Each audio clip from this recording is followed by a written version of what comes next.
Soberano Dios y Padre nuestro, Creador del cielo y de la tierra, nuevamente con gozo, con alegría, con inmensa gratitud, aquí de rodillas, su pueblo, Señor, en este santo día, sábado santo del Señor, monumento de la creación.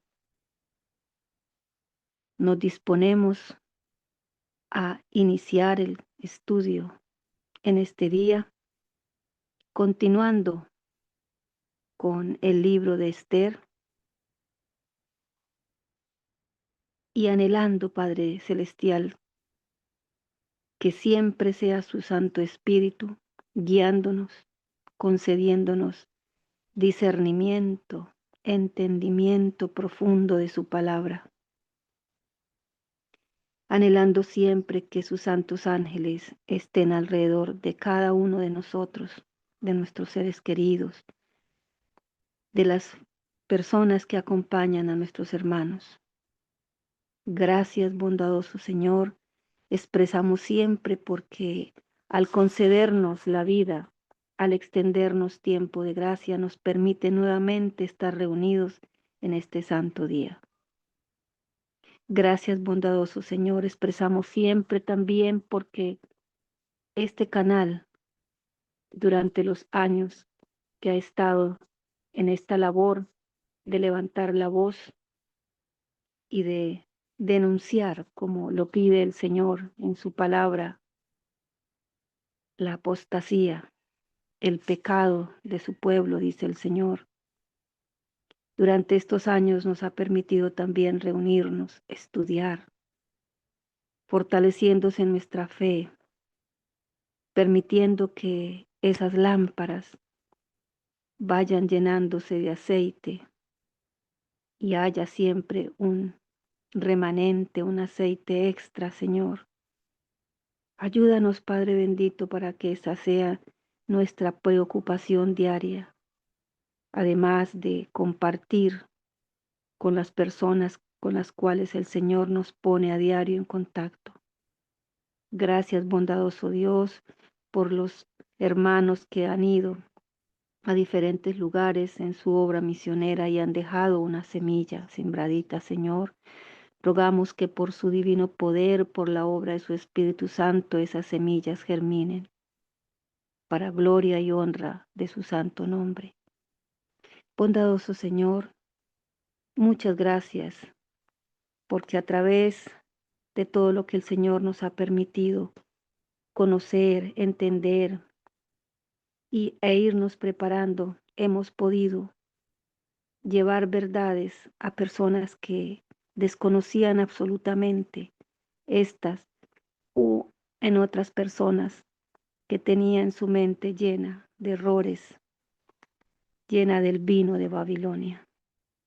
Gracias, Señor, porque esa ha sido una obra suya que ha colocado sobre los hombros de nuestros hermanos y de cada uno de nosotros. Bondadoso Padre, todo lo agradecemos, todo lo imploramos en el sagrado nombre, en los santos méritos de nuestro Señor Jesucristo. Amén. Amén. Amén. Amén.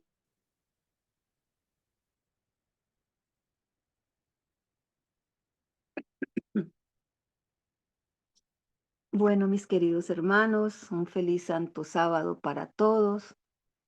El Señor les bendiga y nos disponemos con gozo y alegría y estar muy atentos y muy reverentes en esta escuela sabática. Tenemos en nuestras manos el medio físico y para quienes no, pues a través del PDF que se coloca en pantalla, el libro de Esther para estudiar en el día de hoy la lección número 9. Esa lección número 9 la estudiaron nuestros pioneros el 2 de diciembre de 1905. y atendiendo el consejo dado por la profeta del Señor de que los pioneros debían seguir hablando, estamos estudiando estos temas que ellos elaboraron para su escuela sabática en esa fecha. Gracias al Señor hemos aprendido a seguir los consejos, la dirección del Señor al atenernos a los escritos, a lo que está en la ley y en los testimonios, y al consejo de seguir escuchando a los pioneros que dejaron muchos libros. Algunos tienen muchas objeciones para señalar a los pioneros como que no fueron inspirados, como que apostataron, pero nosotros seguimos el consejo de la profeta del Señor, del espíritu de profecía, porque hay una amonestación, una gran advertencia en la palabra donde dice que un pueblo sin profecía se disipará. Y en su palabra también dice el Señor que nada hace el Señor sin que no lo dé a conocer a sus siervos los profetas.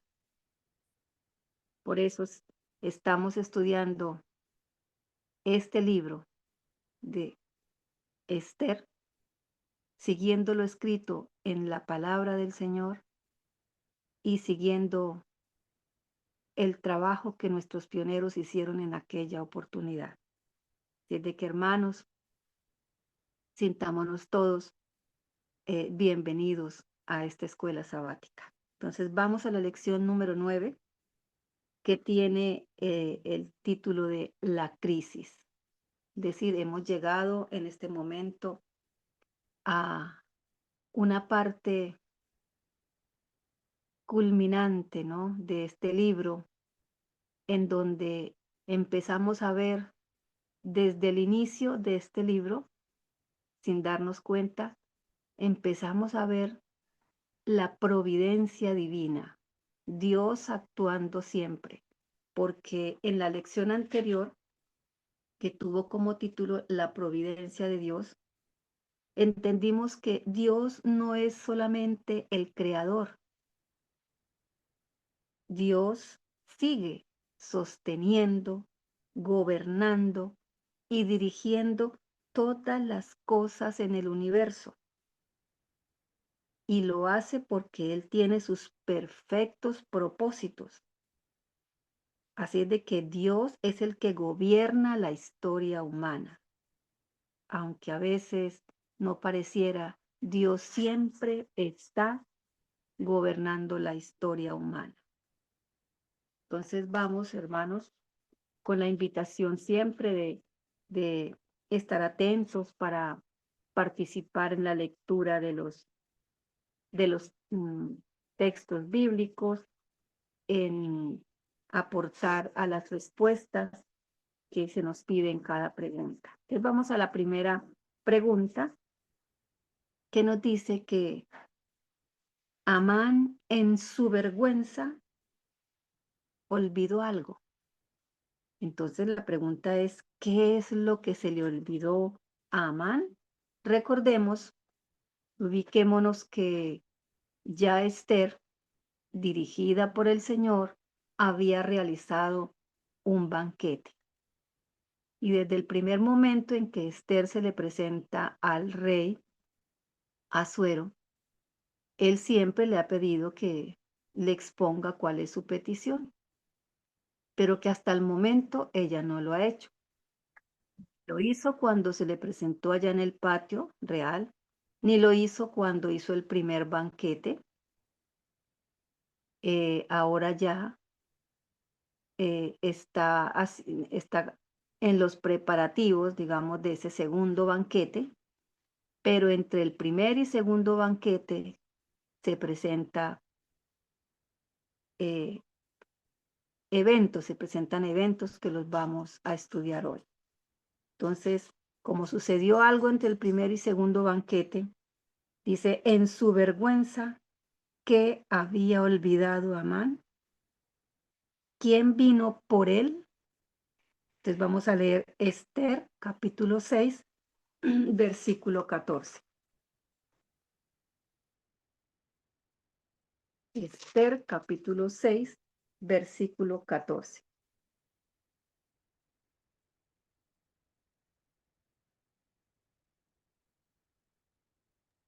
Amén. Amén. Aún estaban ellos hablando con él cuando los eunucos del rey llegaron apresurados para llevar a Amán al banquete que Esther había dispuesto. Entonces, ¿qué se le olvidó a Amán?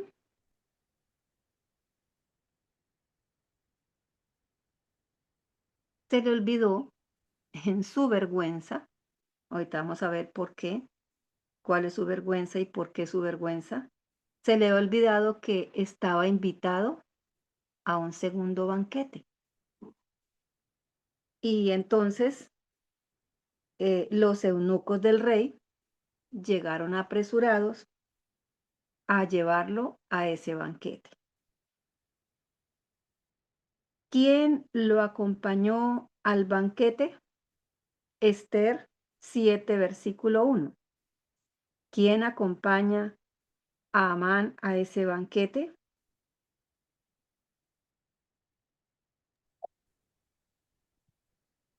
¿O quién lo Dice, acompaña al banquete? Esther 7:1. bueno, dice Esther 7:1, dice, fue pues el rey con Amán al banquete de la reina Esther. Bueno, yo Ujú. entiendo que lo está acompañando el rey, ¿Quién lo acompañó al banquete? Fue el pues rey, El rey. el rey, sí, el rey con Amán acompañan a la reina Esther al banquete. Acordémonos que esos banquetes, el primero y el segundo, pudiéramos decir que son banquetes privados, ¿no? Porque cuando iniciamos el libro de Esther, lo iniciamos conociendo que se estaba celebrando un banquete donde fueron invitados todos los príncipes de las 127 provincias y que después hasta todo el pueblo fue invitado.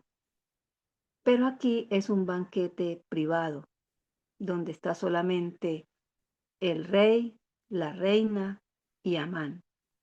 Y que eso había sido aún más un motivo de orgullo, de que se engrandeciera más Amán al ser tenido en cuenta solamente él por la reina para ser invitado.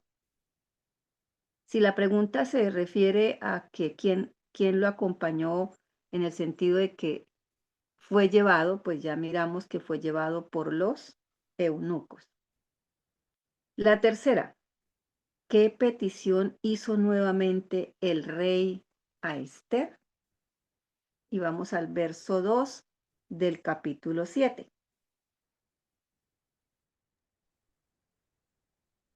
Amén. 2:7. Esther 7, 2. 2, capítulo 2. También este segundo día, mientras bebían el vino, el rey preguntó a Esther, oh reina, Esther, ¿cuál es tu petición? Te será dada. ¿Qué es lo que solicitas? Hasta la mitad del reino te será concedida. Amén. Entonces decíamos que desde el primer momento el rey muy posiblemente está muy inquieto por saber cuál es la petición, qué es lo que ella va a demandar, que hasta el momento no lo ha hecho. Y dice acá la lectura que estaban en el segundo día de ese segundo banquete y bebían vino. ¿Cuál es tu petición, reina Esther? Y te será concedida. Se lo ha afirmado ya 3 veces, te será concedida. ¿Cuál es tu demanda? Aunque sea la mitad del reino, te será otorgada. Bueno, ahora sí vamos a conocer, eh, nosotros sabemos cuál es la petición que ella va a hacer, porque Mardoqueo en capítulos anteriores le solicita a Esther que vaya e interceda por el pueblo, ¿no? Pero el rey no conoce hasta ese momento la petición. Amán tampoco, porque ha estado presente en esos dos banquetes. Pero vamos a conocer nosotros ahora los eventos, digamos que llegan como a ese punto que uno comúnmente llama como ese punto de quiebre de todo, ¿sí? Donde queda desenmascarado este hombre que viene de la línea de los amalecitas. Entonces dice, vamos a leer cuál fue la respuesta de Esther ante la pregunta de cuál era la petición. Y vamos a leer los versículos 3 y 4, poniéndole mucho cuidado a las palabras de esta respuesta que dio Esther. Versículos 3 y 4. Amén. Entonces la reina Esther respondió y dijo, oh rey, si he hallado gracia ante tus ojos y si al rey le parece bien que me sea concedida mi vida por mi petición y mi pueblo por mi solicitud, y mi pueblo por mi solicitud, porque yo y mi pueblo hemos sido vendidos para ser destruidos, muertos y exterminados.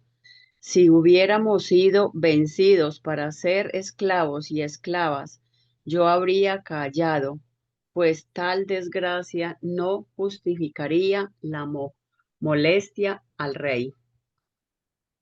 Bueno, en esta versión la encontramos de esta manera.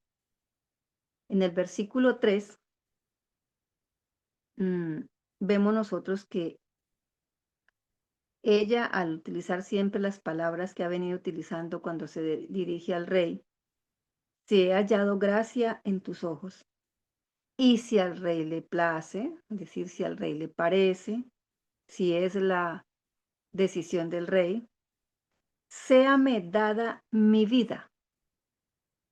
Ya está presentándole una petición que no solamente es por ella, o solo por ella, o solo por un pueblo, sino que dice, séame dada mi vida por mi petición y mi pueblo por mi demanda. Porque hemos sido vendidos, yo y mi pueblo, para ser destruidos, para ser muertos y exterminados. Si para siervos y siervas fuéramos vendidos, es decir, si nos hubieran vendido no para muerte y ser exterminados, sino para que fuésemos convertidos, digamos, en siervos o siervas, dice ella, yo me callaría, no estaría aquí haciendo ninguna petición, pero nuestra muerte sería para el rey un daño irreparable. Hermana Zoraida, ¿me recuerda cuál fue la última expresión del capítulo, del versículo 4? En la suya, en la mía dice, pero nuestra muerte sería para el rey un daño irreparable. ¿Cómo dice su versión? El 4 dice, porque yo y mi pueblo hemos sido vendidos para ser destruidos, muertos y exterminados. Si hubiéramos sido vencidos, vendidos para ser esclavos y esclavas, yo habría callado, pues tal desgracia no justificaría la molestia al rey. Pues tal desgracia no justificaría, ¿qué, hermana? Pues tal desgracia no justificaría, No justificaría al rey. pues tal desgracia no justificaría, ¿qué? Lo que sigue, hermana. Vuélvalo a leer. Pero la última parte, hermana, donde dice, pues tal desgracia no justificaría. Esclavos. Pues tal desgracia no justificaría la molestia al rey.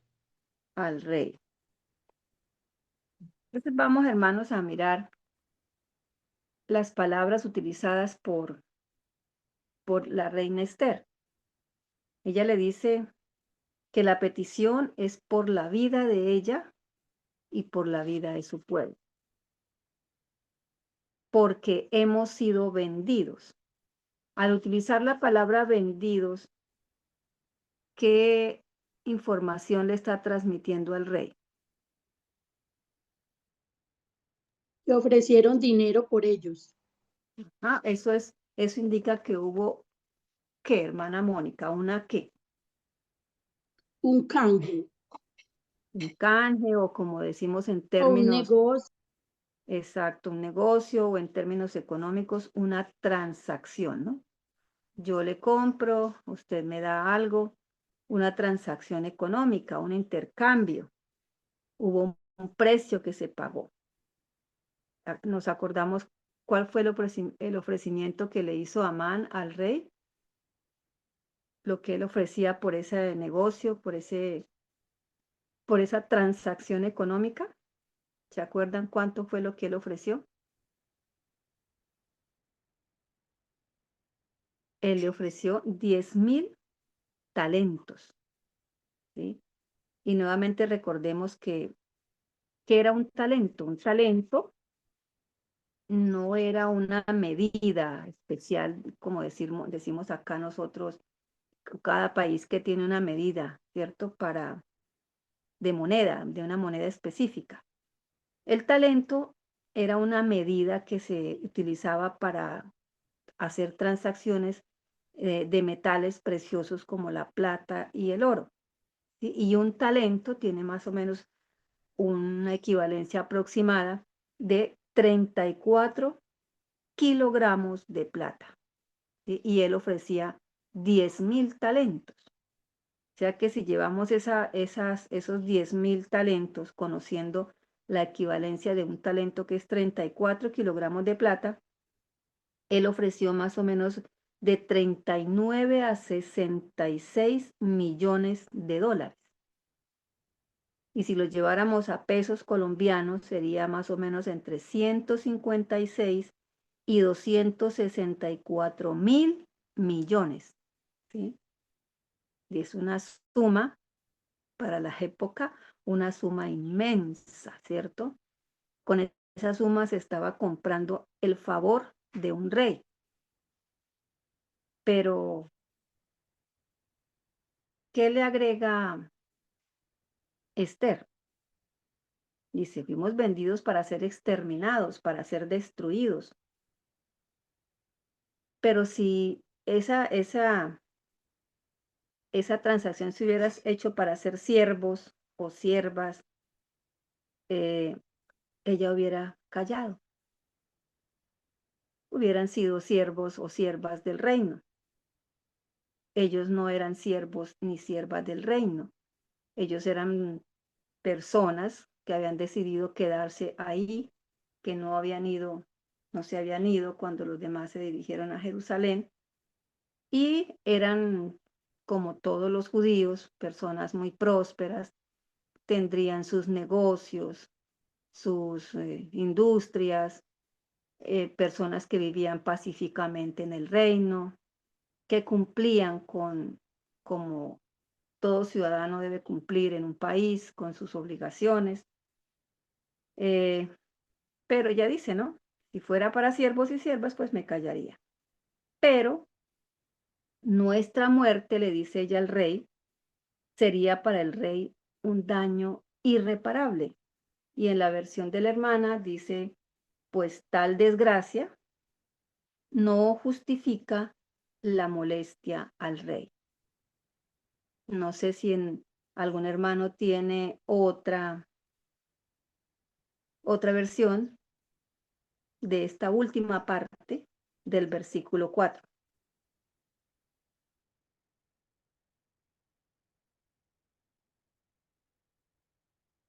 Bueno, entonces, esa fue la respuesta dada por la reina Esther. Ahora, en la pregunta 5, vamos a ver de qué manera mostró que el consentimiento del rey había sido comprado por la gran suma de dinero ofrecida. ¿Sí? De qué manera Esther muestra al rey que el consentimiento de él había sido comprado por la gran suma que ya miramos las equivalencias de dinero ofrecida. Eso está nuevamente en el verso 4, que ya lo leímos, ¿sí? Donde dice ella, hemos sido vendidos, yo y mi pueblo, para ser destruidos, para ser muertos y exterminados. Si para siervos y siervas fuéramos vendidos, me callaría, pero la muerte sería para el rey un daño irreparable. Entonces, con esas palabras, ella le está mostrando al rey que su consentimiento, aunque él no firmó, acordémonos que él en ese momento en que Amán le dice que hay un pueblo esparcido por allá por las provincias, que tienen unas leyes diferentes, que en nada beneficia dejarlos vivir. El rey, en ese momento Amán era para el rey, pues su mano derecha. El rey le da el anillo para que él firme, le ponga el sello con ese anillo a los documentos. Pero el rey, vamos a mirar si realmente el rey sabía lo que Amán había hecho. Entonces, ¿qué respuesta da el rey al conocer la petición que le está haciendo Esther y que en esta petición lo está informando de que ese consentimiento, ese permiso, esa autorización que dio el rey había sido comprada, había sido, digamos, convertida en una transacción económica por esa gran suma de dinero ofrecida? Entonces vamos al verso 5, hermanos. ¿Qué respuesta da el rey? Respondió el rey Asuero y dijo a la reina Esther, ¿quién es y dónde está el que ha ensoberbecido su corazón para hacer esto? El rey, con esas palabras, nosotros nos podemos dar cuenta, ¿el rey estaba enterado de alguna de estas cosas? No tenía idea. No tenía idea. ¿Qué pudiéramos decir de Asuero en estos momentos con respecto a lo que está sucediendo? ¿Cierto? Escuchó algo que le dijo Amán. Hay un pueblo disperso, sus leyes son diferentes, no conviene dejarlos vivir. Pues ahí, según lo que está escrito, no vemos que se le haya dado ninguna otra información de quién era ese pueblo, que se diera cuenta si era que ese pueblo estaba en rebeldía contra el reino. No, no hay ninguna información. Parece que el rey no conocía quién era ese pueblo y pues el rey delegó, digamos, esa autoridad en Amán. No pidió detalles, podemos inferir de que no pidió detalles por lo que está escrito y por la pregunta que le está haciendo. ¿Quién es y dónde está el que ha ensoberbecido su corazón para hacer esto? Confió ciegamente en su, digamos, en su primer ministro como Amán.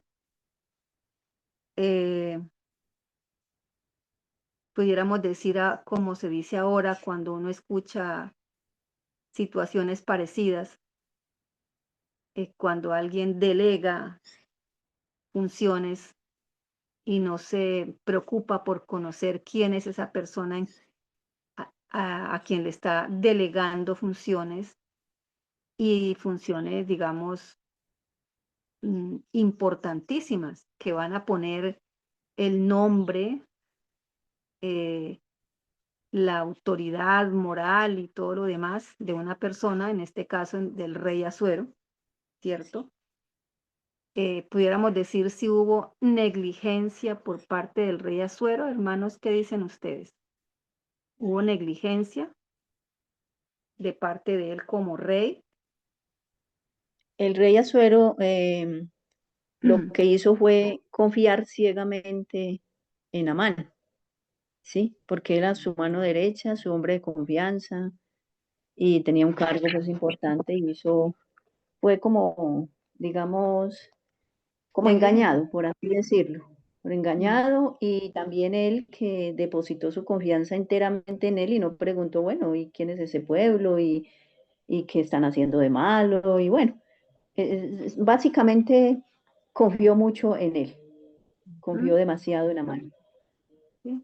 Y, y si hubiera pedido detalles, si se hubiera informado, pues no podríamos llamarlo ahorita que había sido, hubo negligencia en él, ¿no? Una negligencia real, porque él debía, como todo gobernante, estar enterado y no haberle confiado a Amán.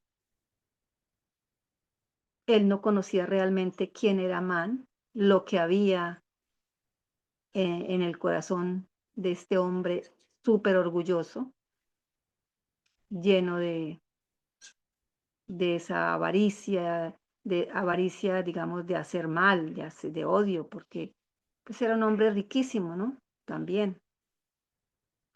Bueno, entonces, miremos esa última parte. Esther le dice acá, pero nuestra muerte sería para el rey un daño irreparable. Bueno, ¿qué lecciones podemos sacar de lo que dijimos con respecto al actuar del rey? ¿Qué lecciones podemos sacar nosotros, hermanos, con respecto a que el rey no conocía, no estaba enterado de todas estas cosas? ¿Qué lecciones podemos sacar?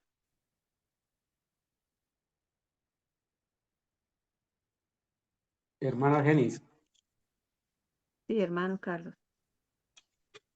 bueno, la palabra de Dios nos aconseja no confiar ciegamente en los hombres. Ujú, Hay una maldición para las personas que confían ciegamente en los hombres. Maldito el hombre que confía en el hombre y pone ujú, carne por su brazo. Esa es una lección que podemos aprender, porque Amán, como dijo la hermana Ángela, confió ciegamente, perdón, el rey Asuero confió ciegamente en Amán. Le delegó responsabilidades altas y no supervisó, no revisó detenidamente, no indagó y no evaluó lo que estaba haciendo Amán, no controló. Y Amán, obviamente, abusó de su confianza de autoridad e hizo lo que pretendía hacer. ujú. Entonces sí, podemos sacar una preciosa lección. Nosotros no podemos confiar ciegamente en los hombres. Cuando delegamos responsabilidades o se nos delega, tenemos que ser fieles a esas responsabilidades. Aún dentro del pueblo de Dios, las traiciones surgieron de entre los mismos hermanos y muchas veces el caso de el modelo Judas se repite y se seguirá repitiendo. Tenemos que ser fieles a un cometido y el modelo nuestro es Cristo. Si se nos delega responsabilidades o delegamos, no podemos confiar ciegamente, siempre debemos estar allí supervisando, apoyando, revisando, que todo esté de acuerdo al escrito está, que todo esté de acuerdo al plan que Dios nos ha entregado. Y nosotros mismos no caer, ¿no?, en este error de abusar de la autoridad que Dios nos ha dado, quizás como maestros de enseñanza, como predicadores, como evangelistas. No podemos abusar de la autoridad para con los hermanos. Eso me parece que es una preciosa lección que podemos aprender. Gracias, hermano Carlos, sí. Una doble lección, ¿no? El abuso en la autoridad, en la labor que se nos ha confiado. Y segundo, a la vez desconfiar, no creer ciegamente. Y como decía el hermano Carlos, estar siempre vigilando, revisando, controlando.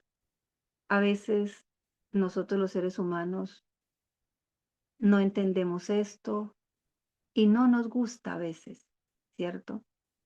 Pero si hay alguien que le fue otorgado, digamos, esa función de ser el, el dirigente, el gerente, el rector, el coordinador, pues esa es la función de él. Despectivamente, la gente le pone adjetivos a esas personas porque vigilan, porque controlan, pero esa es la labor. Esa es la manera en que un proceso, un trabajo, es llevado correctamente y es llevado, digamos, a un punto de triunfo, de éxito o de obtener lo que llamamos buenos frutos, una buena cosecha, cuando hay control, cuando hay vigilancia, cuando hay revisión.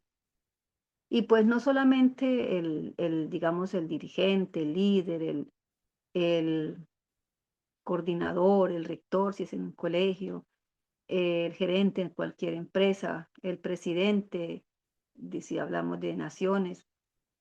Ese es no solamente dirigir, controlar, sino el apoyo, ¿no? El apoyo importante para quienes están, digamos, compartiendo ese trabajo, esa labor.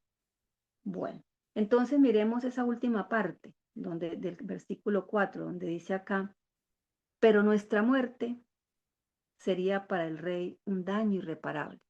Le está diciendo Esther al rey Asuero. Amán le dijo en aquella oportunidad, en nada beneficia que el rey tenga a esta gente acá. En nada beneficia, no conviene dejarlos vivir. Y Esther le está diciendo, nuestra muerte sería para el rey un daño irreparable. O en la versión de la hermana dice, pues tal desgracia no justificaría, no se justifica la molestia que usted como rey va a tener, ¿sí? Quizás aquí las palabras son un poco más suaves, ¿no? Pues tal desgracia no justificaría la molestia al rey. Acá es un poco más fuerte y le dice, nuestra muerte sería para el rey un daño irreparable. Miremos, hermanos, entre todos, por qué la muerte de este pueblo, la exterminación de este pueblo, como le está diciendo Esther, sería para el rey un daño irreparable. ¿En qué sentido podemos nosotros mirar sería un daño irreparable?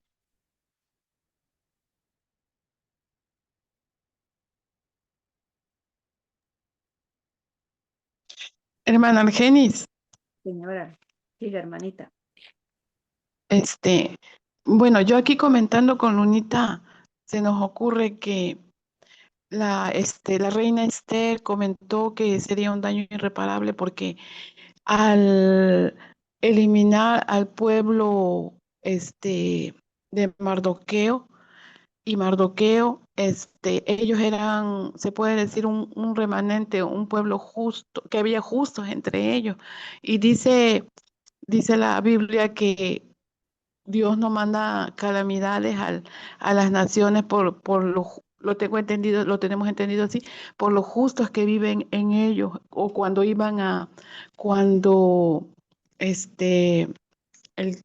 el hermano de Lot, no me acuerdo el nombre, pero le dijo, y si tu sobrino, el tío de Lot, dijo, y si hubiera 10 justos en el en Sodoma o en Gomorra, ¿lo destruirías? Y Dios dijo, no. Entonces, quiere decir que Dios protege cuando hay justos, cuando hay un pueblo que ama a Dios, Dios retiene las calamidades que les va a enviar. Entonces, por eso la reina Esther le dice al rey Asuero, causaría un daño irreparable. Nosotras lo entendemos así, no sé si estemos equivocadas, hermana. Amén. Gracias, hermana. Sí, claro, eso iría a causarle daños al rey, ¿cierto? Daños irreparables al rey.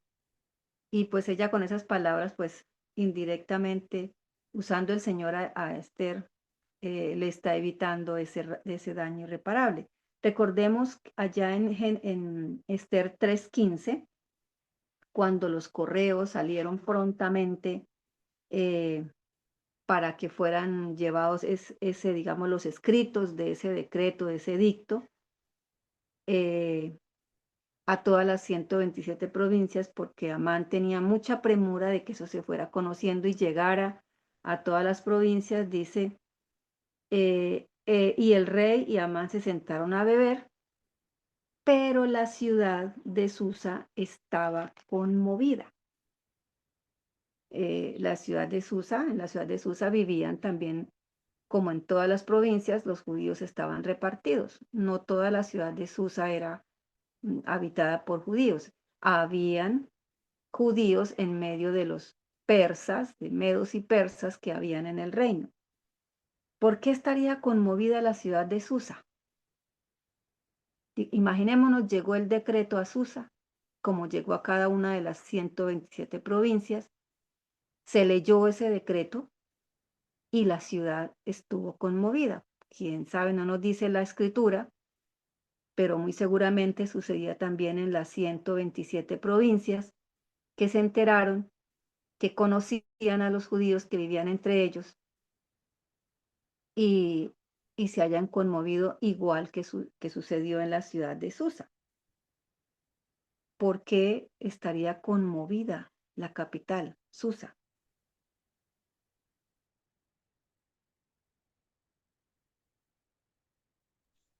Eso significa, hermana, que quizás, y lo más seguro, es que los habitantes de la ciudad conocían a los judíos, conocían a Mardoqueo, que eran hombres y mujeres de buen testimonio, correctos, útiles, que servían, que estaban representando el carácter del maestro.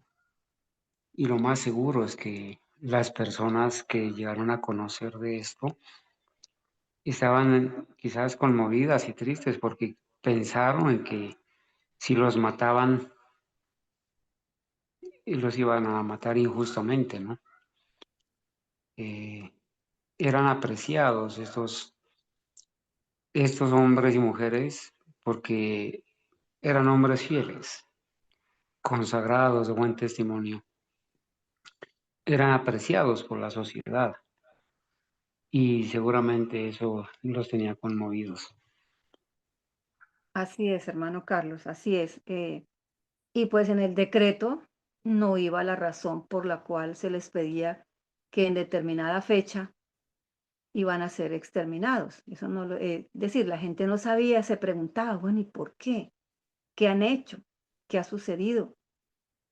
Bueno, entonces si un día cualquiera llega un decreto como el que llegó para Susa ese día, que hay que exterminar a estas personas, como decía el hermano Carlos, de buen testimonio, habitantes que cumplían como ciudadanos con todas las normas impuestas por por el reino en cuanto a sus negocios, sus pagos, en fin, lo que como todo ciudadano. Entonces cualquier día también van a decir exterminio para tales y tales personas. Es decir, eso ocasionó en la gente pánico, miedo, tristeza. Y acordémonos que además de que iba la orden de exterminio, pues el que iba exterminando tenía el derecho de quedarse con los bienes que tenían, estos habitantes, estos judíos en todas las provincias. Entonces, eh, eso no fortalecía el trono, creaba esa, digamos, como una desestabilización, desacreditaba al rey, al trono, y el hecho de ese vandalismo, de apoderarse de las cosas, es como decir, este poder es corrupto, está generando violencia, está legitimando, porque eso hacía el decreto, dar permiso, legalizar, legitimar violencia, saqueo, una violencia masiva, ¿sí? Iba, digamos, a dar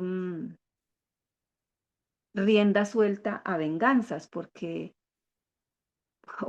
vayamos nosotros a saber en este momento que uno cree que no tiene enemigos, pero resulta que uno no, de pronto no le cae bien a muchas personas y uno no sabe por qué sin haberles hecho nada. Y eso pues daba también rienda suelta a venganzas, ¿sí? Llegó el momento en que que no me cayó mal, que me cayó mal, yo voy a aprovechar esa legitimación que daba ese decreto, ¿cierto? Los judíos no eran un pueblo rebelde, no estaban en guerra contra el reino. Realmente ellos no en ningún momento llegaban a representar una amenaza militar. Y le estaba diciendo Esther al rey, pues que él no iba a obtener ganancias fuera de las que le había ofrecido el diabólico Amán con esos talentos, que quizás era más beneficioso que durante muchos años los judíos siguieran viviendo ahí y aportando sus pagos, el de la renta y todo lo que el imperio pedía a sus ciudadanos, que un dinero que pronto se gastaría, ¿sí? Él quizás le está diciendo quizás no, le está diciendo que ese decreto que él no investigó está basado en el soborno. Está exponiendo el rey ante, ante su imperio, ante su reino, como un, un, un dirigente de baja moral que se deja sobornar y que se deja manipular de un hombre como Amán. De eso se dio cuenta el rey en ese momento, por eso vamos a leer que ahora se enciende en ira. Quizás también ese decreto y esa ejecución de ese decreto va a sentir, digamos, a hacer sentir a sus habitantes que aunque sean leales, digamos, al rey, al reino, pues no están seguros, porque a cualquier momento un decreto, cualquier decreto puede ir en contra siempre de, de ellos como habitantes. Es decir, ese decreto generó en Susa conmoción porque generó miedo, desconfianza, al destruir, digamos, súbditos que eran fieles, que no conocen una causa clara, y eso debilita la imagen de un gobernante. Cuando sucedió esa tragedia inmensa en los Estados Unidos, de lo de las torres, en muchos programas los habitantes de Estados Unidos expresaban eso, que después de lo sucedido en esa oportunidad, la vida de ellos había cambiado. Ya no vivían con la misma seguridad, siempre con una zozobra de que en cualquier momento sucedan cosas tan terribles como esa, ¿sí? Entonces, eso le está diciendo, con esas palabras, le está dando a entender Esther al rey que va a tener un daño irreparable. Además, decíamos que como pueblo judío, ellos se han caracterizado siempre por ser comerciantes, artesanos, gente muy próspera en la parte, digamos, económica, porque son muy trabajadores. Quizás había mucha gente, ellos trabajando en las industrias, en las cosas que tenían los habitantes del imperio, de los medos y de los persas. Eran, digamos, ellos contribuían al ser recaudadores de impuestos, es decir, eran una mano de obra calificada, productiva, y también eso le podría estar dando a entender eh, Esther al rey de que sería un daño irreparable, ¿sí? Bueno, no sé, hermanos, si ustedes tengan otros aportes con respecto a por qué la muerte de este pueblo sería para el rey un daño irreparable. En otra versión dice, nuestra muerte no puede compensar el daño al rey. Es otra versión que encontré. Dice, nuestra muerte no puede compensar el daño al rey.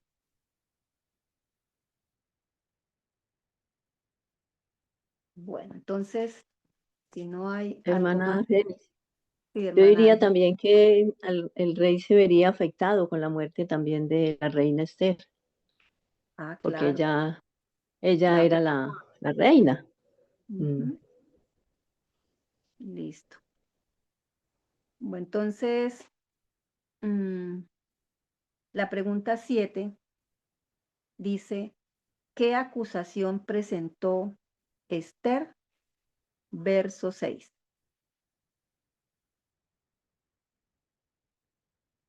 Verso 6. ¿Qué dijo Esther? Amén.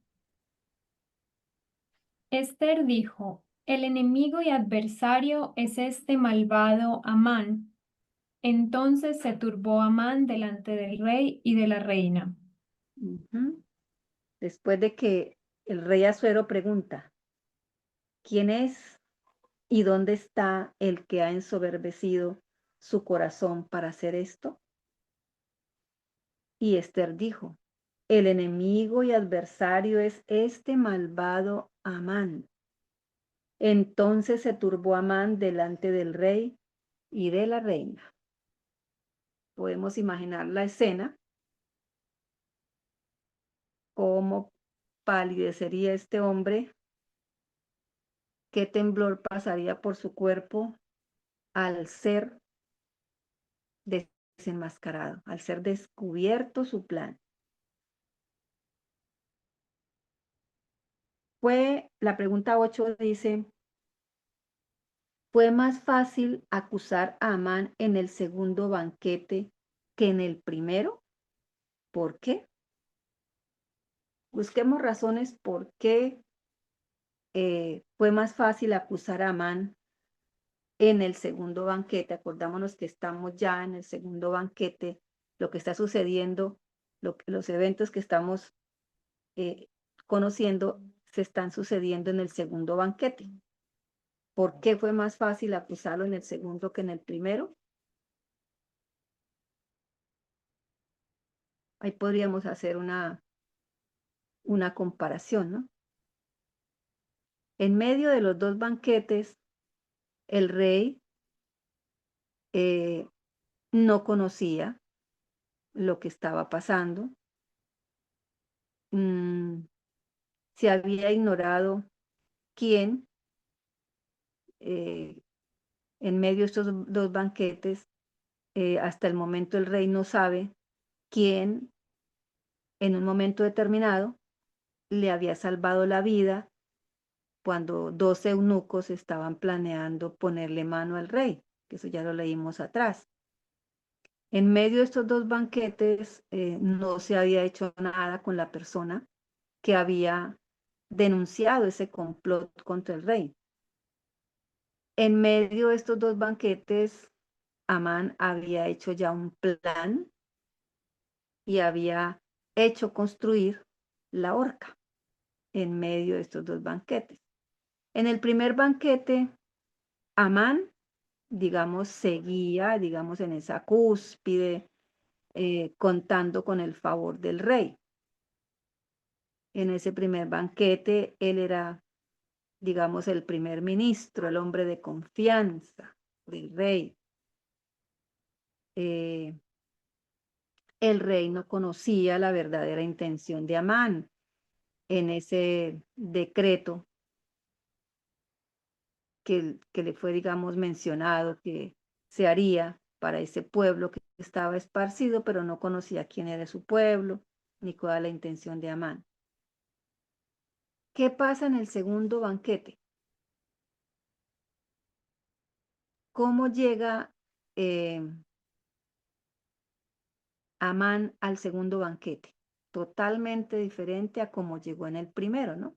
En el primero llegó agrandado, como dijimos anteriormente, porque a nadie se le hacía una invitación tan especial a compartir un banquete con el rey y la reina, exclusivamente siendo invitado él. Pero ¿cómo llega Amán a este segundo banquete? Acordémonos lo que sucedió antes del segundo banquete, que Mardoqueo es exaltado, que se le hace todo lo que en boca de Amán salió, de que se le vistiera con el manto real, que cabalgara en el caballo del rey, que fuera exaltado por las calles.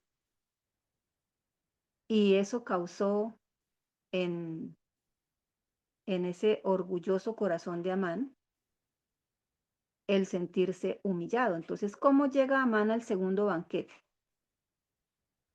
Amán al segundo banquete llega humillado, ¿cierto? Y fuera de eso, él se va para donde la esposa y los amigos. ¿Y qué le dicen ellos? Acordémonos que la invitación, hermanos, era que debemos leer todo el libro y tener como la idea de todo de la idea central y las ideas principales de todo el libro. ¿Qué sucede cuando ya se terminó ese momento en que Mardoqueo fue exaltado? Acordémonos que... Ajá, sí.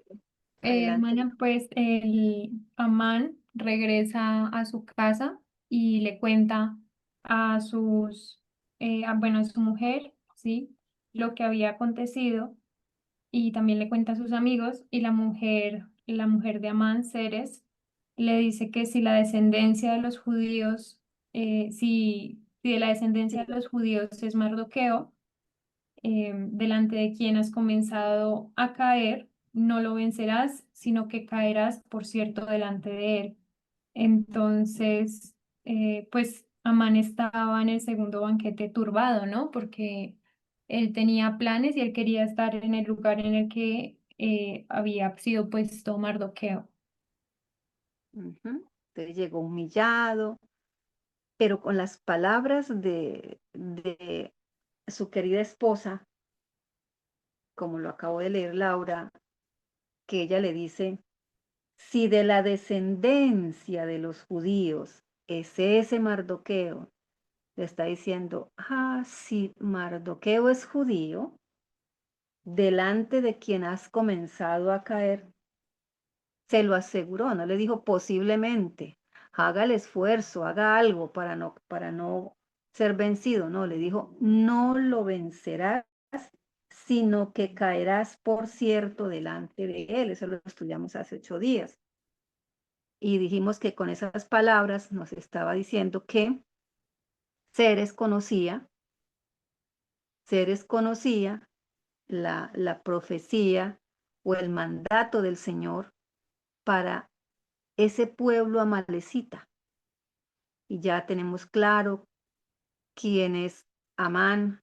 Amán, Amedata, el agageo, es decir, él es descendiente de los amalecitas, de ese rey Agag, que en ese momento en que ellos atacan por la retaguardia al pueblo de Israel y se hacen merecedores de esa sentencia divina de que debían ser exterminados, y Ceres lo conoce. Y también debió conocerlo Amán, porque eso lo acabó de derrotar interiormente. O sea, en el segundo banquete, Amán llega humillado, debilitado psicológicamente, y en su corazón ya tiene ese anuncio que le dio la esposa, le está anunciando su caída, ¿sí? De que no va a ser, él no va a vencer. Esther dice, yo y mi pueblo. Le está diciendo Esther al rey que hay un problema que la está tocando a ella y a su pueblo. Es decir, Esther también se le está presentando al rey como víctima y a Amán como el agresor. Es decir, Amán queda expuesto y el rey también queda expuesto como siendo engañado, como habiendo sido engañado, como habiendo sido manipulado, como habiendo sido sobornado, ¿sí? Entonces, por eso en el segundo banquete fue más fácil, como dice la pregunta acá, ¿fue más fácil acusar a Amán en el segundo banquete que en el primero? Claro que sí, fue más fácil acusarlo en el segundo por todo lo que hemos dicho que en el primero. O sea, algo más para completar Hermana esta Juan, pregunta. gracias. Yo destaco ahí dos cosas en las palabras de Esther. Ella dice, este malvado Amán. Ella fue clara, directa, le llamó al pecado y al pecador por su nombre sin titubear, lo denunció con nombre propio, con valentía, con nombre propio. Denunció la apostasía de este hombre. No titubeó. Así como Elías le dijo al rey Acab, tú eres el que trastorna a Israel, el que ha dejado los mandamientos de Jehová. Eso por un lado. Y por otro lado, yo admiro la actitud de Esther porque ella tiene identidad. Yo y mi pueblo, dice. O sea, ella se identificó con su pueblo. Ella conservaba su identidad como hija de Dios, como adoradora de Jehová. Ella no vendió su identidad ni se avergonzó de ser judía, como se avergonzaron estos adventistas dirigentes ante los evangélicos y vendieron su identidad, la cambiaron por un plato de lentejas solamente para ganar estatus y ser llamados iglesia y no secta. Entonces Esther, o sea, yo destaco de Esther aquí en esta parte esas palabras, que ella denunció la apostasía con nombre propio y al apóstata y no titubeó, y también tuvo identidad que nosotros debemos tener delante del mundo, delante de la familia, delante del grupo, delante de todos los que nos rodean, de todo el mundo. Somos adventistas, protestantes y reformadores. Nos identificamos como hijos de Dios, somos guardadores del verdadero sábado, tenemos los 7 pilares, no somos ecuménicos, no tenemos nada que ver con la Corporación Adventista, nada es nada, no somos ministerio de apoyo a la Corporación Adventista. Eso es tener identidad. Gracias, hermano. Gracias, hermano Carlos. Y le dio 3 calificativos, 3 adjetivos, ¿no? Categóricos. Lo llamó enemigo, lo llamó adversario y lo llamó malvado. Bueno, entonces vamos a la pregunta número 9. Relate brevemente cómo había obrado el Señor por su pueblo durante el tiempo transcurrido entre los 2 banquetes. ¿Sí?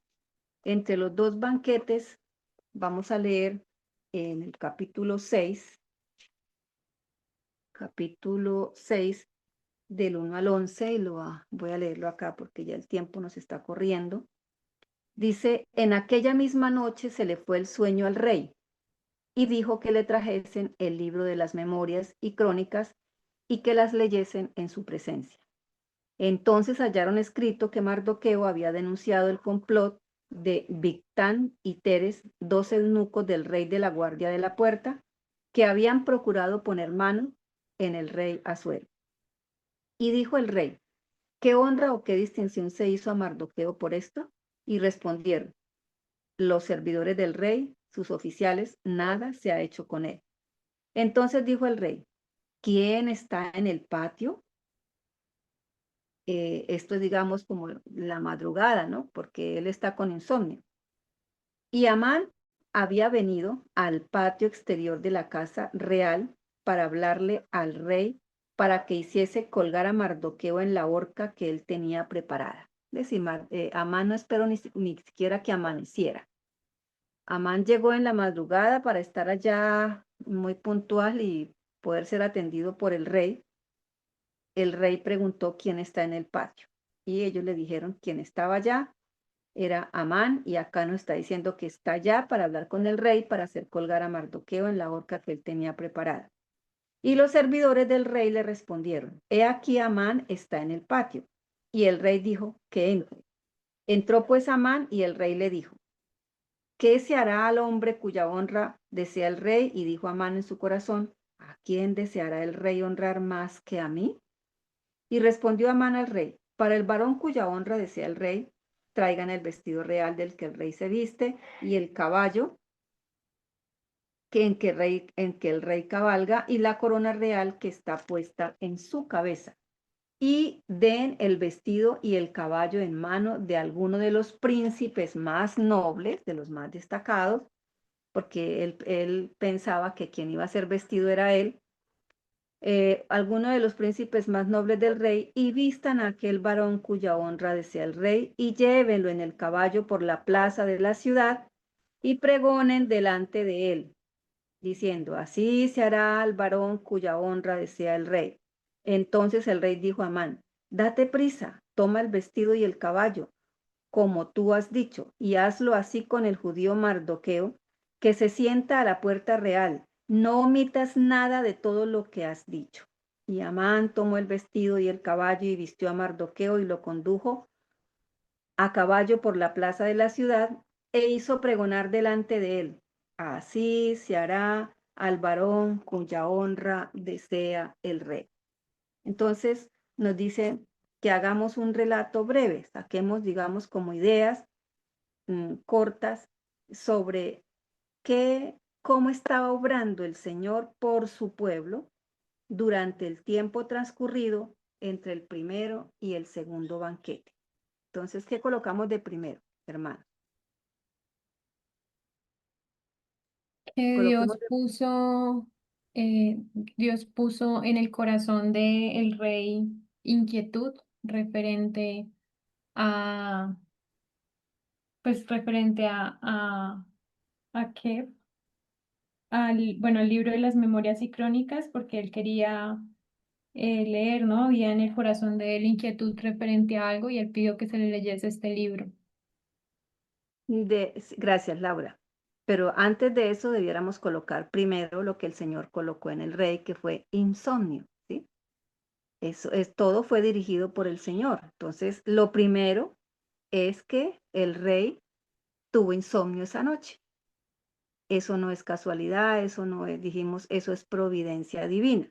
Entonces, insomnio en el rey, de primero. De segundo, ahí sí, que dijo Laura, que pidió que le trajeran el libro de memorias y crónicas del imperio.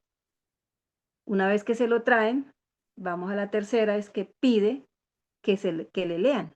Quizás ya conocía hasta determinado punto las crónicas y memorias y a partir de algún momento empezaron a leer y entonces encuentra lo que sucedió en aquella oportunidad, que había un complot para él. Sería que ese olvido de haberle hecho a Mardoqueo la honra sería algo providencial. Sí, claro, hermana. Claro que sí. Debía descubrirse en el momento apropiado, porque, bueno, en ese momento Dios estaba actuando, poniéndole insomnio al rey, luego que le leyeran las crónicas. ¿Por qué? Porque Amán venía con la intención de hacer colgar a Mardoqueo en la horca. Entonces el Señor estaba actuando ahí poderosamente. El primer punto, el insomnio. Segundo punto, que le leyeran las crónicas. Y ya el tercero era exaltar, que este rey exaltara a Mardoqueo. Y bueno, ya se le frustrara el plan a Amán de colgarlo en la horca. Y bueno, nada de lo que estamos enumerando es casualidad, es suerte, no, es todo providencia divina, ¿no? Entonces, providencialmente, Amán llegó muy temprano, ¿no? Digamos que en la madrugada. Amán está en el patio exterior. Cuando el rey pregunta quién está, pues le dicen Amán. Hubiera podido estar otra persona, uno de los servidores, muchos de los servidores que tenían ahí, pero Dios necesitaba que estuviera Amán ahí y que Amán fuera el que dijera todo lo que dijo cuando el rey le hace la pregunta.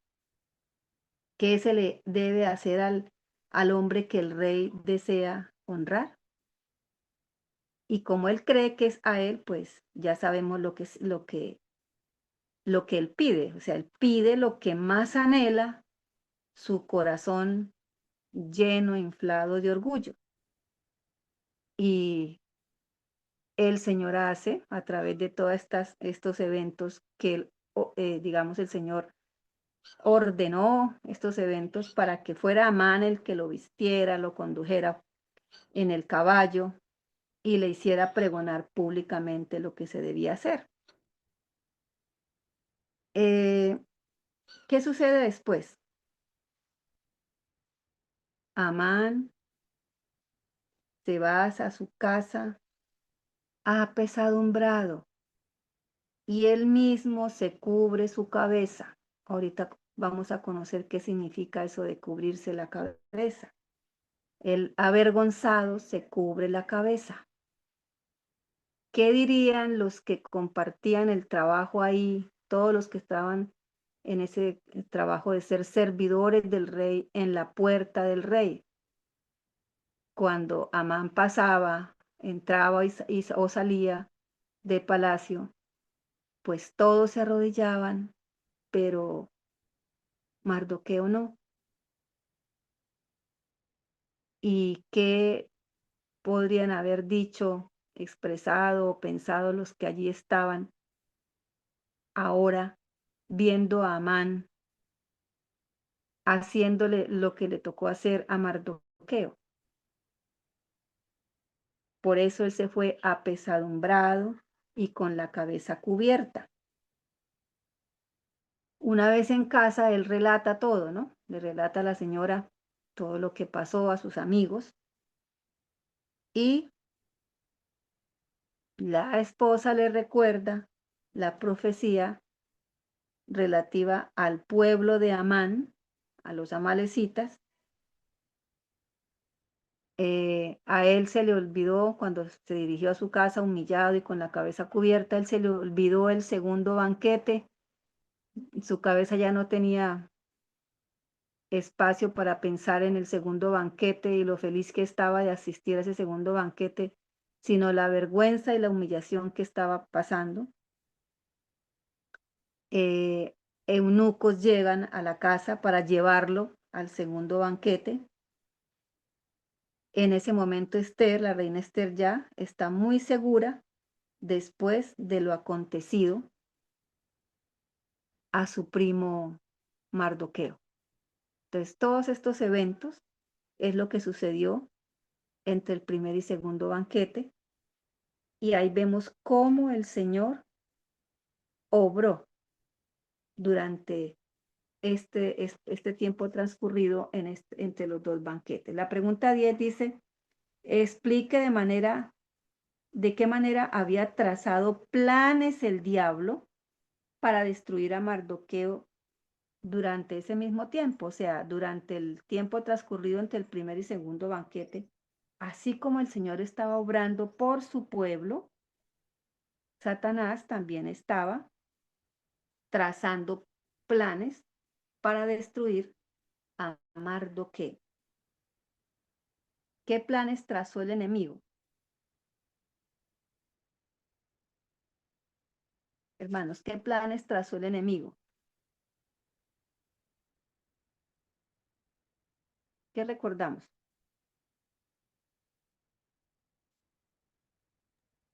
Pues Ahí hermana, recordamos. Sí, hermana, adelante. o sea, la pregunta es, ¿qué planes trazó el enemigo para el pueblo de Dios? Para destruir a Mardoqueo, entre el Para primer y destruir segundo a banquete. Mardoqueo. Bueno, Porque digamos la ya, horca. sí, hermana Diana, porque acuérdese que ya el plan mayor, que es para el exterminio de todo el pueblo, pues ya se había realizado, ya se habían mandado el decreto a todas las provincias y pues durante ese tiempo pues estarían haciendo preparativos para cuando llegara ese día. Pero también leímos hace 8 días una pregunta donde dice una nota donde dice que Amán fue como los impíos en los últimos días. En algunos lugares antes de la fecha de ejecución del decreto, porque también habrá una fecha en que se deberá ejecutar el decreto contra el pueblo de Dios en los últimos días, los malvados se precipitaron sobre los santos para matarlos. Es decir, era tanto la sed de venganza y de odio de los que odian, los malvados que odian al pueblo santo del Señor, así como Amán quería precipitarse y destruir a Mardoqueo, que era judío y que también debía ser destruido en el último mes, según la fecha del decreto. Pero los ángeles, en la forma de hombres de guerra, pelearon por ellos, para los de los santos de los últimos días. Y aquí el Señor actuando en su divina providencia para evitar la muerte de Mardoqueo. Entonces, ahora sí, hermana Adriana, adelante. Pues hermana, pues el ataque hacia Mardoqueo, pues primeramente fue pues el plan de Amán para quitarle la vida, hacer esa horca, ¿sí? Hacer esa horca para que pues él, pues para matarlo. Pues yo pienso que ese fue el plan que Amán acarició, pues siempre, cada vez que lo veía a la puerta del rey, que no se humillaba, no se le arrodillaba cada vez que él pasaba, fue como inflando eso en su pecho, sí, como ese rencor y eso desencadenó de que él quisiera su muerte. Y pues con Mardoqueo, pues la de todos los judíos, ¿no? Porque él era tanto el odio hacia Mardoqueo que él no dijo, bueno, voy a acabar con Mardoqueo. No, él dijo, voy a acabar con Mardoqueo y con todos los judíos, porque él sabía que Mardoqueo era judío. Gracias, hermana. Sí, entonces él, recordamos que llegó a la casa, le enuncia a sus amigos y a su esposa toda la gloria que él tenía, las riquezas, la cantidad de hijos, todo lo que el rey lo exaltaba y ahora la reina con esas invitaciones especiales. Pero había algo que no lo dejaba vivir en paz, que le quitaba poder a todo lo que estaba denunciando, que era la situación con Mardoqueo. Y para acabar de completar, en el plan de Satanás, pues la esposa le dijo, ay, pero bueno, evites ese problema todos los días, sencillamente prepare una horca y vaya, dígale al rey y lo ejecuta mañana, mejor dicho, sí, eso fue como que lo alentó, lo llenó de más odio, de más orgullo para que fuera y de una vez mandó a construir la horca y madrugó, o sea, en la madrugada llegó al palacio porque necesitaba temprano que el rey le diera el permiso, es decir, como legalizando la muerte de Mardoqueo. Entonces, eh, en ese plan el diablo está convirtiendo algo que pues ante los ojos de quizás de muchos, no, Mardoqueo no se arrodilla, Mardoqueo no le hace la venia, bueno, quizás muchos dirían eso es algo pues pasajero, pero para el demonio a veces hace con nosotros que una falta menor la engrandezca y nos llene de mucho resentimiento cuando nos prendemos como de cosas así menores, ¿sí?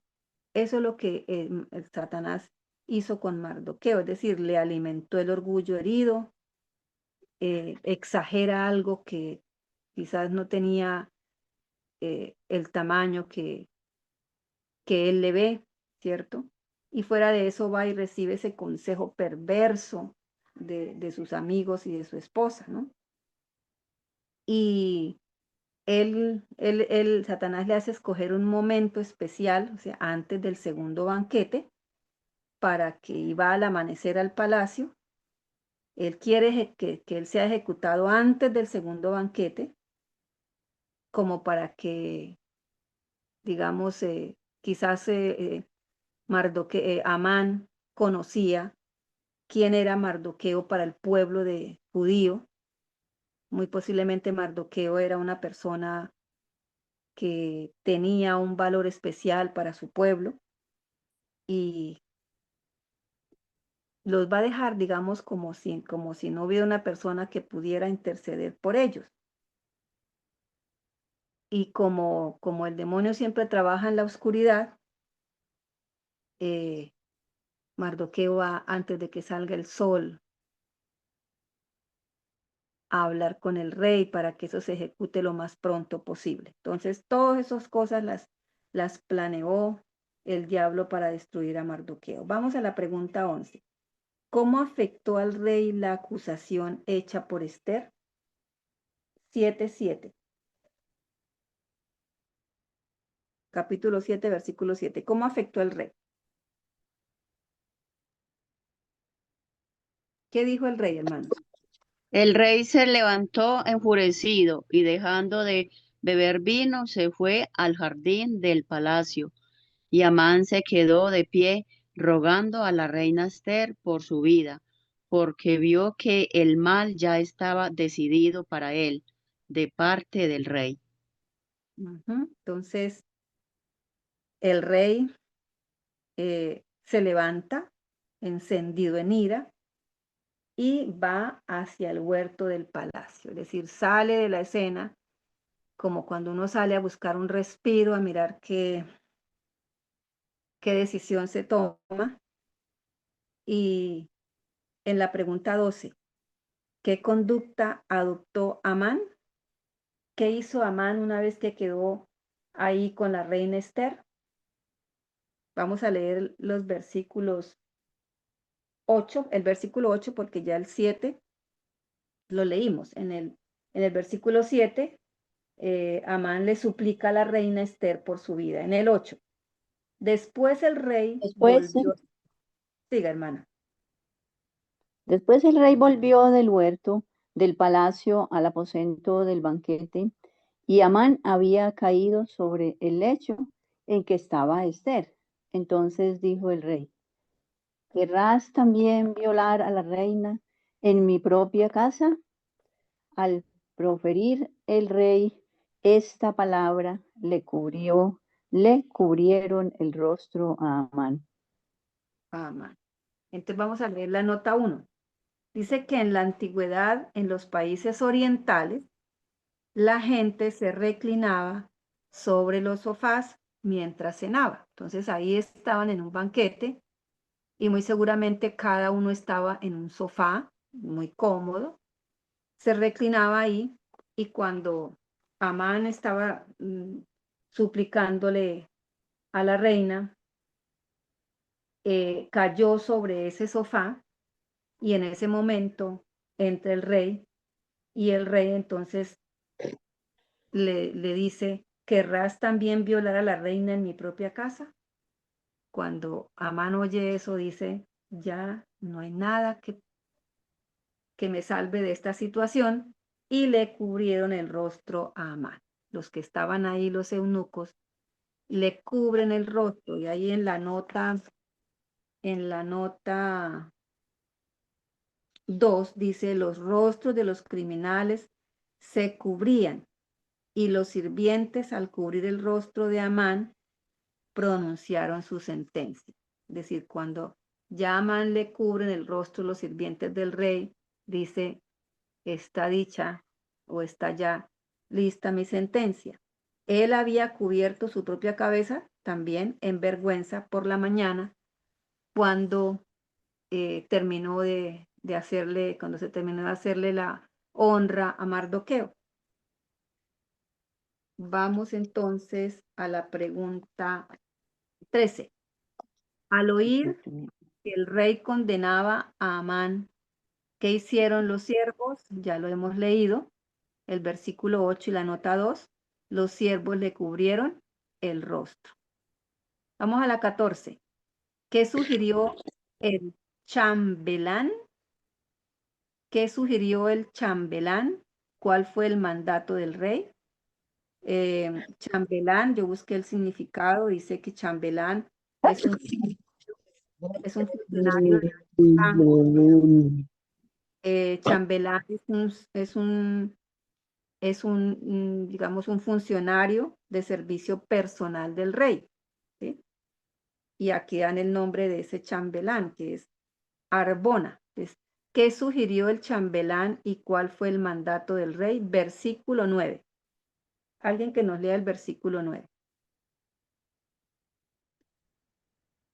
Y dijo Arbona, uno de los eunucos que servían al rey, he aquí en casa de Amán la horca de 50 codos de altura que hizo Amán para Mardoqueo, el cual había hablado bien por el rey. Entonces el rey dijo, colgadlo en ella.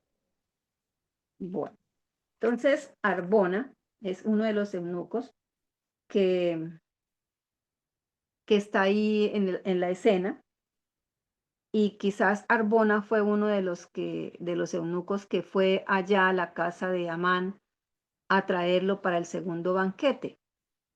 Y podemos inferir también que vio allá en la casa de Amán una horca, porque dice que la horca era de 50 codos de alto, o sea, eso es más o menos pasando los codos a nosotros, a nuestros metros, ese que está entre 22 y 25 metros.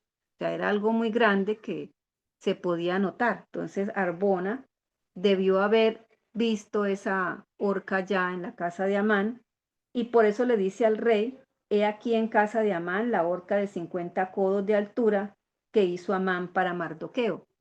¿Quién le diría a Arbona que eso era para Mardoqueo? Bueno, acordémonos que Mardoqueo era un funcionario del rey en la puerta del rey, y que ahí habían muchos funcionarios y quizás habían comentarios, ¿no? Comentarios como los que suceden en muchas partes, en muchas empresas, en muchos lugares, sobre la situación de Amán frente a Mardoqueo, el cual había hablado bien por el rey. Entonces el rey dijo, colgadlo en ella. Entonces ese fue el mandato del rey, colgarlo en ella. Es posible que Arbona fuera el mismo chambelán que había sido enviado a la casa de Amán para llamarlo al banquete, y la gran horca de 75 pies de altura debió haber atraído su atención, y esto seguramente lo indujo a preguntar por qué había sido construida. De ahí su sugerencia de que colgaran a Amán allí. Bueno, ¿qué hicieron a Amán? Verso 10. Así colgaron a Amán en la horca que él había hecho para preparar para Mardoqueo, y se apaciguó la ira del rey. Y llegamos a la última pregunta sobre qué principios o qué principio de la retribución divina ilustra esto, que eso también lo podemos ver a través de la Biblia en muchos eventos, el principio de la retribución divina. El principio de la retribución divina, leamos los dos versículos, uno que hay en el capítulo 9, versículo 25, que dice: mas cuando Ester vino a la presencia del rey, él le ordenó por carta que el perverso designio que aquel Amán, ¿no?, trazó contra los judíos recayera sobre su cabeza, sobre el propio Amán, y que colgaran a él y a sus hijos en la horca. Entonces, ahí se ve la retribución divina. ¿Y qué nos dice el Salmo 7:16? El Salmo 7:16 nos dice que su maldad volverá sobre su propia cabeza y su violencia descenderá sobre su propia coronilla. Es decir, hay muchos versículos en la Biblia que nos hablan de ese principio de la retribución divina. Por ejemplo, en Proverbios 26:27 dice: el que cava foso caerá en él, ¿no? Cuando alguien cava una trampa o tiene una intención, un propósito maligno, es como estuviera cavando su foso en el que él va a caer. Y al que revuelve la piedra, sobre él volverá. Entonces, hermanos, hemos estudiado la lección número 9 sobre el momento de la crisis que se vivió en ese segundo banquete, y donde las lecciones hermosas que hemos aprendido terminan con el principio de la retribución divina, donde el Señor muestra cómo Él hará volver sobre los inicuos su iniquidad y los destruirá en su propia maldad, los destruirá Jehová nuestro Dios. Algo más, hermanos, para dar por terminado la escuela sabática, algo que quieran aportar.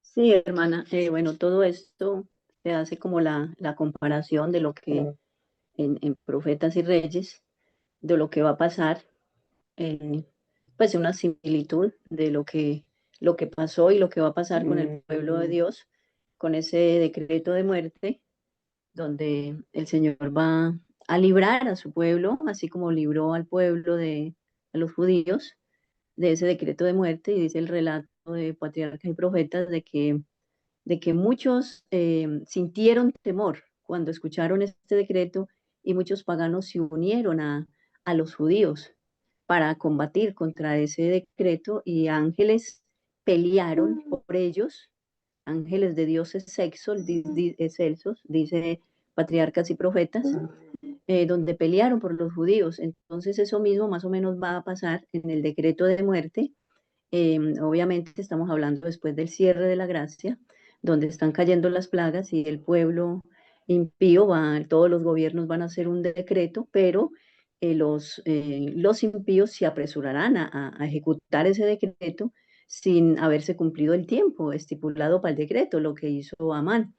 Y ahí es donde el pueblo es ayudado por los santos ángeles en forma de guerreros pelearán por el pueblo de Dios, o sea, por los que estén vivos en ese entonces, los llamados 144,000, que son los que van a estar en aprietos con ese decreto. Gracias, hermana. Romanos 12:19 en la última parte dice: mía es la venganza, yo pagaré, dice el Señor. Bueno, entonces, hermanos, muchísimas gracias por su presencia y su participación, sus aportes en la escuela sabática. Y vamos a orar entonces para terminar y pasar al segundo estudio. Hermana Ángela o la hermana Diana, los que quieran, las que quieran, por favor, hacer la oración para terminar. Hermana, en este momento no puedo porque tengo a Santiaguito y ya estaba un poco indispuesto. Yo oro, hermana. Gracias, hermana Diana. Bueno, eterno y poderoso Señor, te estamos dando la gloria y la alabanza, Señor, por que hoy nos has recordado, Señor, una vez más, el cuidado que tú tienes con tu pueblo, Señor. Ellos, por ser fieles a ti, Señor, contaron con tu protección, con tu ayuda. El ejemplo de Mardoqueo para el mundo fue indispensable para que ellos vieran que era injusto ese decreto, para que el rey se diera cuenta. Tú, al quitarle el sueño esa noche y recordarle lo que había hecho ese varón Mardoqueo por él, allí Mardoqueo representó a tu pueblo, Señor. Permítenos, Señor, que nosotros también te representemos bien, correctamente, Señor, así como todos quizás en los tiempos de Esther conocieron a ese pueblo por el testimonio de Mardoqueo. Permite que el remanente sea conocido por nuestro testimonio también, tu pueblo fiel, Señor.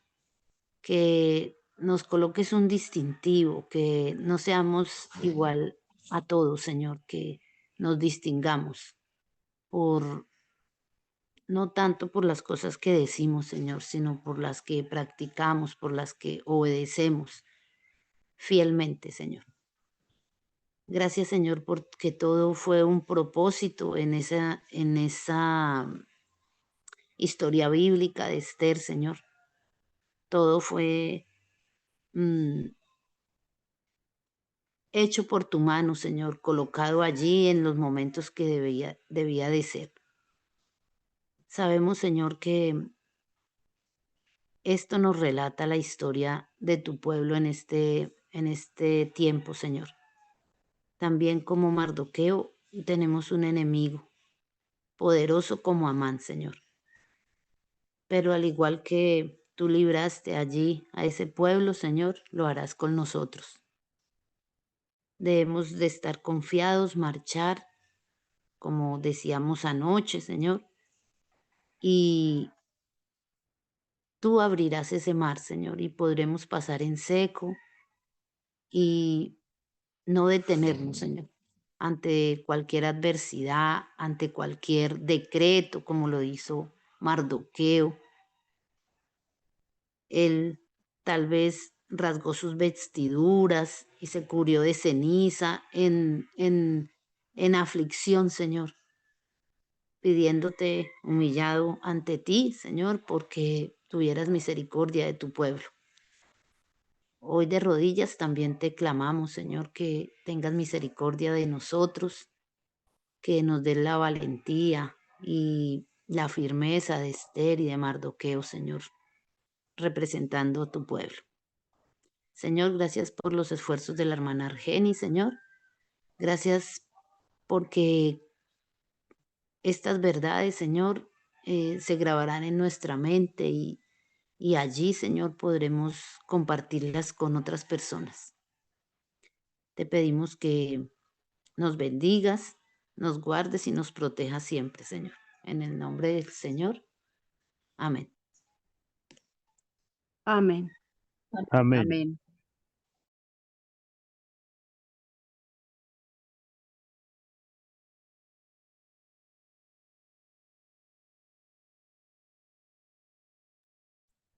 Amén, hermanos. Un feliz santo sábado para todos. Bueno, agradecemos a Dios por la clase de escuela sabática. Siempre será un buen momento estudiar de esta manera.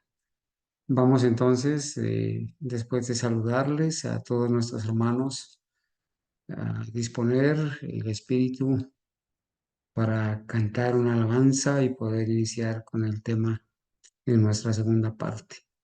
No sin antes saludar a todos nuestros hermanos, desearles un feliz Santo Sábado nuevamente, a los que han ingresado, hermanita Lisa, Dios la bendiga, Fernando, hermanito Hugo y familia allá en Perú, gloria a Dios porque están con nosotros, y a los hermanos, a la hermanita María Doris, un abrazo especial para ella, hermanita Mónica de Venezuela, la hermanita Denis, por ahí estuve mirando a la hermanita Yolanda también, igualmente nos da mucha alegría tenerla. Estuve mirando por ahí a la hermanita Adriana hace un rato, igualmente la saluda a ella, si está con nosotros. Ah, claro que sí está. Un saludo especial para ella también. Dios les bendiga, hermanos, y Dios mediante, volvemos en 8 días con la escuela sabática en la siguiente lección.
Cuando la vida alcanza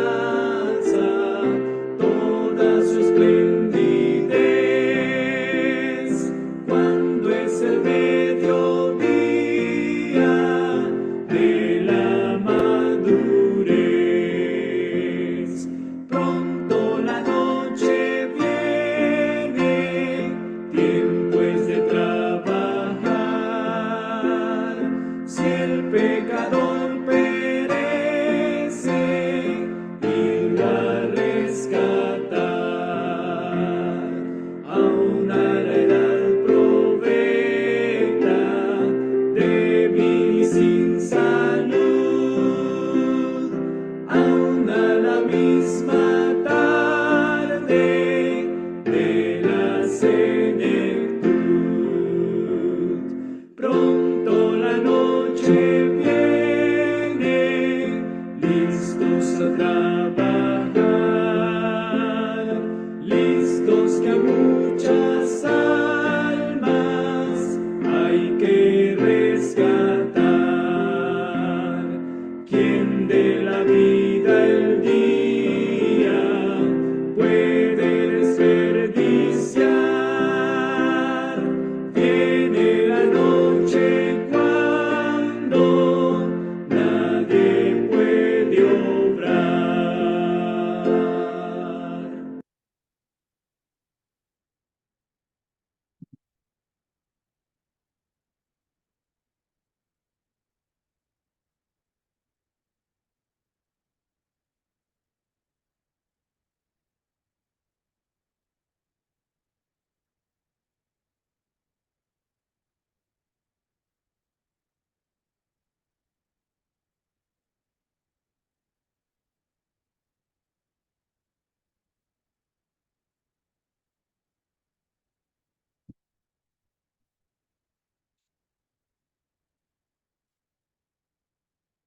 Bien, amados hermanos, un feliz Santo Sábado para todos. Voy a invitarles amablemente para que, dentro de lo posible, nos coloquemos de rodillas para hacer la oración y poder solicitar ante Dios la aprobación para esta reunión. Vamos a orar, amados hermanos, por favor.